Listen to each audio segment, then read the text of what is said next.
Welcome to CBN4's Primetime News. I am your presenter, Sheena Harry. First off in the news, the police has released information on the brutal murder of a young man in Silver Lake, including the identity of the victim. Here's Public Relations Officer of the Police Department, Acting Inspector Pelham John Baptist. One adult male is in police custody in relation to investigations into a suspected homicide which occurred at Silver Lake about 8 p.m. on Wednesday, the 13th of April 2016. The police responded to reports of gunshots being fired in the Silver Lake area, and on arrival, the lifeless body of a young male was discovered close to the river. There were several marks of violence on the body, including a suspected gunshot wound. The victim has been identified as Freddie Claude Vandal, a 17-year-old who was born in Guadeloupe but is Dominican by descent. The scene was processed by the Crime Scenes Unit of the Criminal Investigations Department. Vandal was transported to the Accident and Emergency Department of the Princess Margaret Hospital, where he was officially pronounced dead by a medical doctor. A post-mortem will be convened. Investigations are ongoing. Anyone with information which can assist the police in the investigations can contact the Criminal Investigations Department at telephone numbers 2665164, 2665165, and 2665119, or Crime Stoppers Dominica at telephone number 1-800-8477. The Commonwealth of Dominica Police Force extends deepest condolences to the family and friends of the late 17-year-old Freddie Claude Vandal, dual citizen of Guadeloupe and Dominica. And that was PRO Pelham John Baptist. Once again, anyone with information concerning this crime is asked to contact the Criminal Investigations Department, or you may contact Crime Stoppers Dominica if you wish to remain anonymous. The identification of human remains, especially if they occur in skeletal form, may pose a major problem for the authorities. It may involve the cooperation of coroners, police officers, forensic pathologists, and the forensic laboratory. Dr. Peter Bellot, professor of pathology at Ross University School of Medicine, says that it is first necessary to demonstrate that the remains are human and that the tissue in question represents one or more than one body.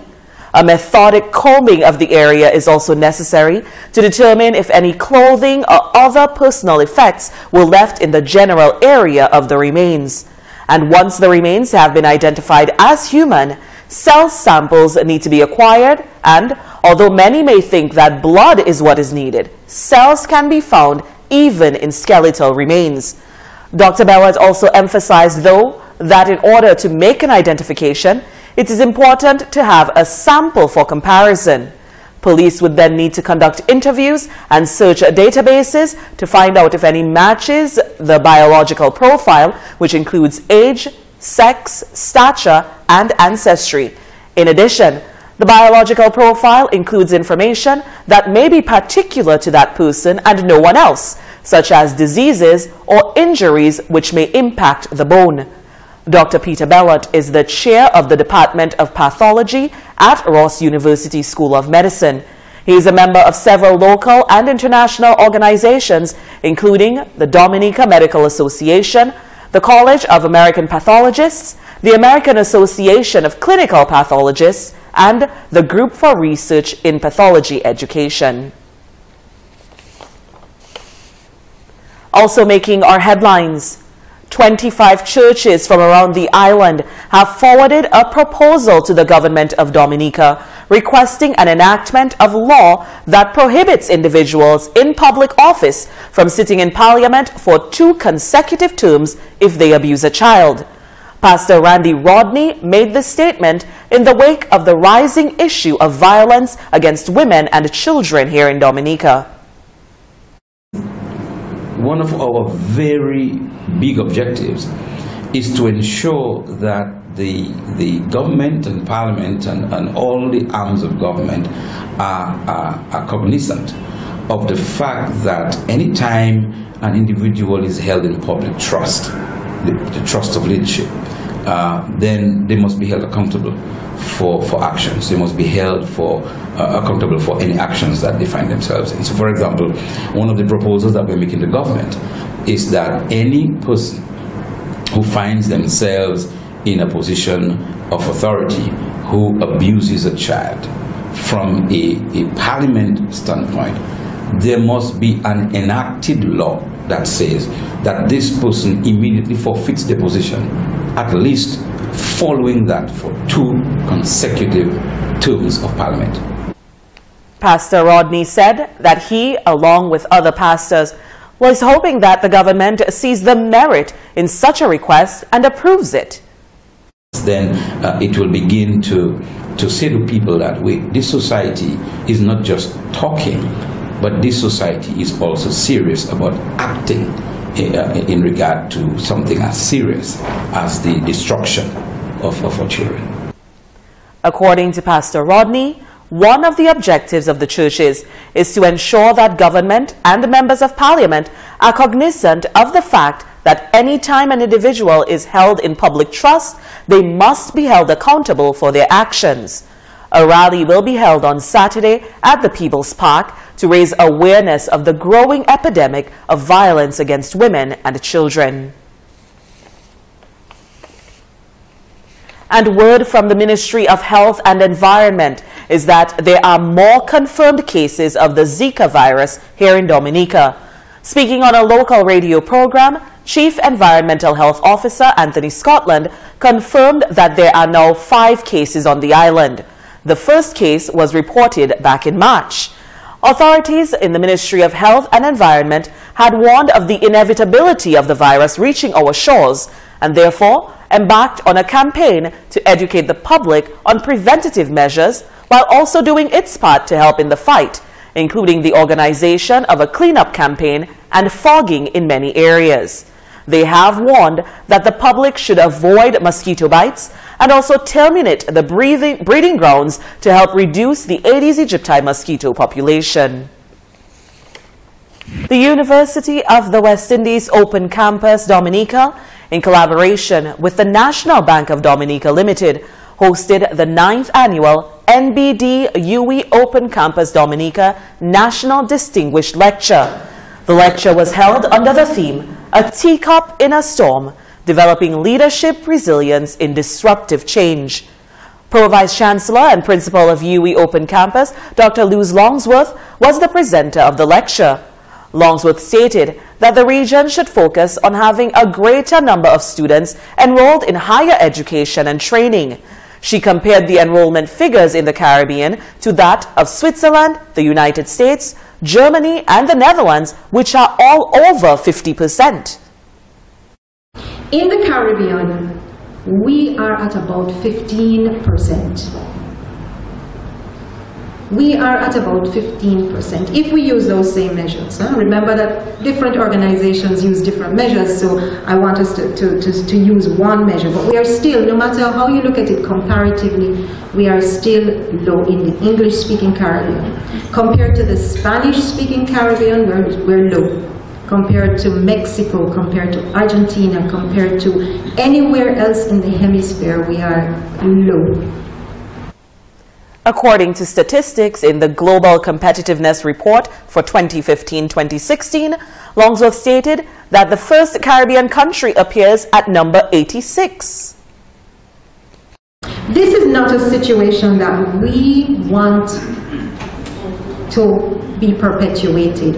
So we need the leadership to recognize in all organizations, and when I say leadership here, I am not speaking of our government leaders, I'm talking about all of you sitting here, that if we are going to move those figures up, if we're going to move our countries up that competitiveness table, we have to move those figures up as well. It is one of the things that we can do because we have the institutions in our countries, but we have to work together to see how we can get more of our people in.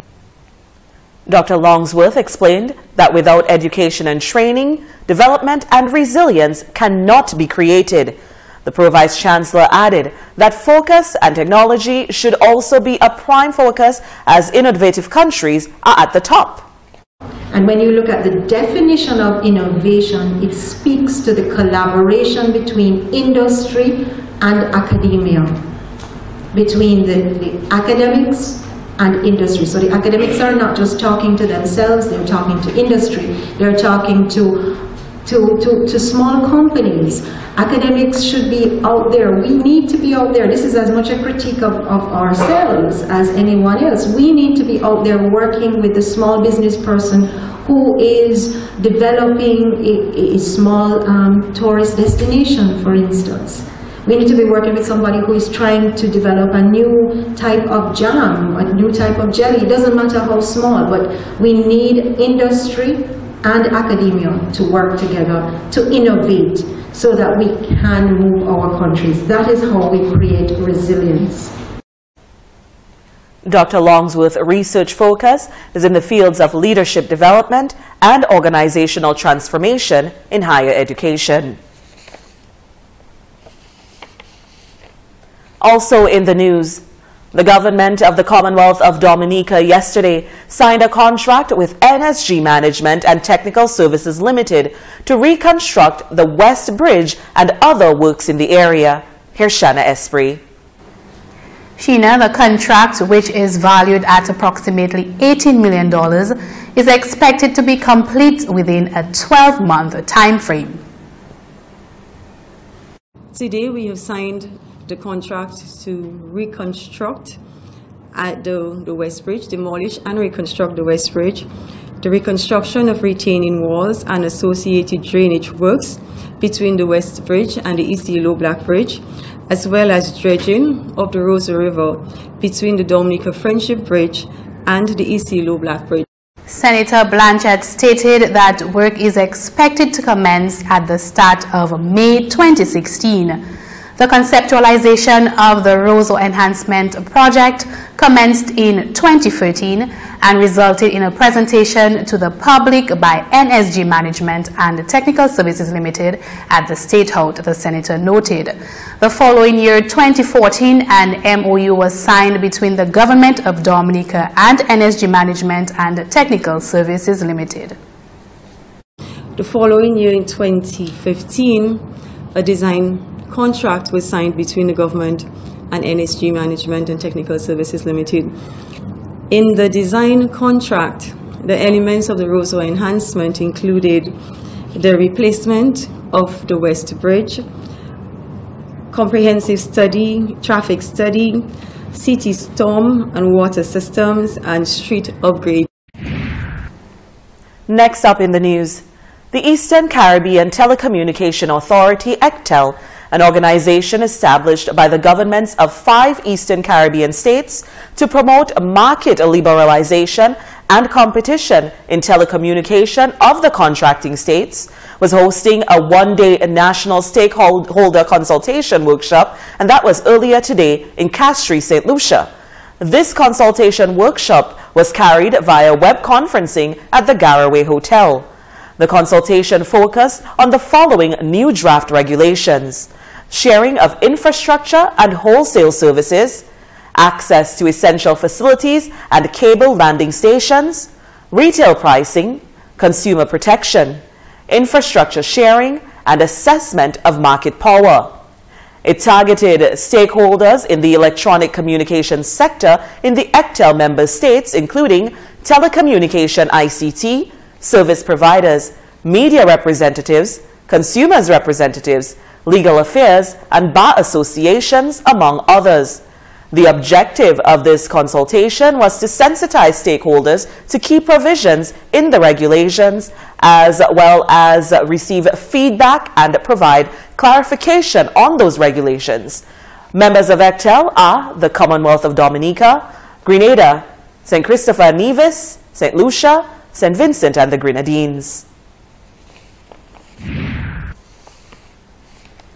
Miss Dominica 2016, Tassia Flozak, is hoping that the launch of her platform, family-inspired resilience and empowered societies is capable of improving the quality of families. Flozak officially launched her platform on Wednesday at the Convent High School. As Miss Dominica 2016, I will represent my country regionally and hopefully internationally. But personally, I think it is not enough to simply bring your country to the world. The first and foremost objective should be to play your role in its development.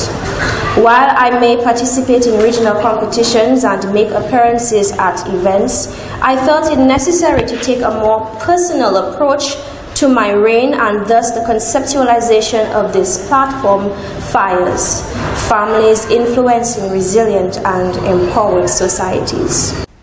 And FIRES will focus on bridging the gap between younger and senior citizens of the community, and this will be done through a number of events, which will commence with a Bridging the Gap activity at the Dominica Infirmary on Saturday. Among the other events scheduled are a Family Fitness Day in May, beautification of the Children's Dental Clinic by drawing a mural at the Roseau Health Center, a Self-Development Month in June, the Kalinago Family Experience in August, a Grandparents' Mass at the Lady of Fatima Church in Newtown, and that will be held in September, and past queens will be invited to contribute and take part in various projects with FIRES in October. Miss Dominica 2016 is expected to participate in 3 regional pageants: Miss Caraval in St. Vincent on the 1st of July, JC's in Antigua on July 24th, and Miss Culturama Nevis to be held on July 30th. A new political party formed in Dominica will soon be introduced. The People's Party of Dominica, which consists of Dominicans residing at home and abroad, is opening its doors to membership. The objective of the PPOD is to improve lives by mobilizing the people of Dominica, both in the Caribbean and in the diaspora, to build a safer, cleaner, stronger, and thriving 21st century Dominica, with an aim to work together with citizens to build them up as entrepreneurs, to build their businesses, and to build a better future for all citizens. Public Relations Officer of the group, Ramona Williams, says the group is not satisfied with what it sees with regards to the political situation here in Dominica. The team comprises of what they refer to as amazingly talented and capable people who want to see a thriving Dominica and are committed to moving Dominica forward. That's according to Williams. The new political party will discuss later on what their core values are with regards to partnership with individuals in the diaspora, NGOs, and other organizations to implement the ideas for Dominica's development. The party aims to build the best Dominica through improvement in education and healthcare, boosting of the economy by providing an enabling environment for entrepreneurship, grassroots development, and job creation. Members of the opposition United Workers' Party called on the media to attend a press conference held in the capital as they addressed concerns surrounding the leadership of Prime Minister Roosevelt Skerrit and the governing Dominica Labour Party. In a statement, the UWP cited the DLP's incoherent policy decisions and general inaction as a main source of concern, especially following Tropical Storm Erika. The Skerrit administration has demonstrated a pathetic failure to lead by example and rally the citizens of Dominica around a new vision of hope, inspired by a national commitment to use this disaster as a platform for effective development cooperation that could secure for Nature Island a thriving, exemplary green space in global civilization. Linton stated that the passage of Tropical Storm Erika provided an ideal opportunity for social change, an opportunity that is being overlooked by the government. The devastating blows to life and property suffered in the ravages of Tropical Storm Erika presented a national reconstruction challenge to create a social transformation success story from the adversities of severe misfortune. Unfortunately, with every passing day, week, month under this incompetent, cannot do administration, the opportunities to secure success continue to go down the drain. The opposition leader also called on the government to provide the Dominican public with a detailed report of the progress of reconstruction on the island, including a financial report of reconstruction funds, details on job loss and job creation, the restoration of feeder roads, the rebuilding of homes and businesses that were damaged, the progression of the resettlement of evacuees, among other things. The United Workers' Party is asking the Prime Minister and the Minister of Finance to report to the people of Dominica urgently on government's progress towards achieving the goals and objectives of national reconstruction post-Tropical Storm Erica. According to Linton, almost 8 months after Erica, the public has a right to answers from the government, who promised much and has delivered very little, if anything at all. And that takes us to the end of the Primetime News package. If you've missed any stories this evening, you can catch up on cbn4.com or on Facebook. If there's ever a story you'd like us to cover, feel free to send us an email to cbn4news@gmail.com. Until my next broadcast, I am Sheena Harry. Thank you for watching.